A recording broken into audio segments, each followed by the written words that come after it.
volunteering, it makes you feel good, really. It doesn't cost you anything. You're helping people. It gives you something to do. You always see someone who's worse off than you are.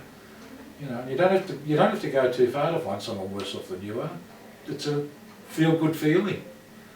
You know, that's probably at my age. That's good enough for me.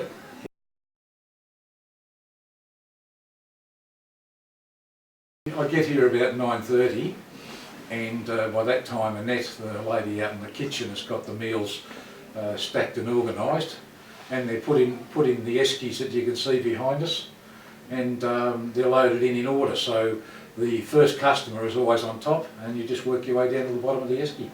So it's pretty simple and pretty straightforward. Sometimes you get a couple of additional clients.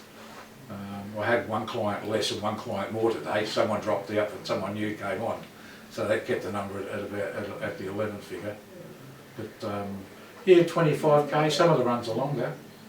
I've done one Lakes in South Marine. I think that's longer than 25k's.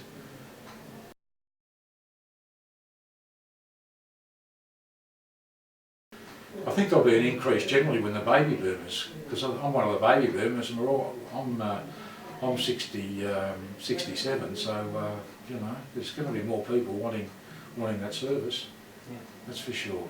All the post-war babies are now getting past retiring age.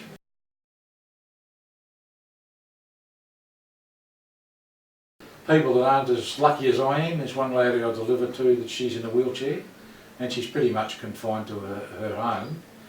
That's another thing about it. It makes you realise how well off you are. You know, when you see some of these people, they're not well. Some of them, you know, some of them are quite elderly. One lady I delivered to is 102. Something you always keep aware of is just to look and see if they've got any injuries, perhaps, from the last time you saw them, or whether they're not well. One lady spent 8 weeks in rehab. I saw her today, and just asked how she is, and just report back to the people in the office if you know, if you're worried about something. It could well be that my face might be the only smiling face they see that day. You know, some of them are isolated from family.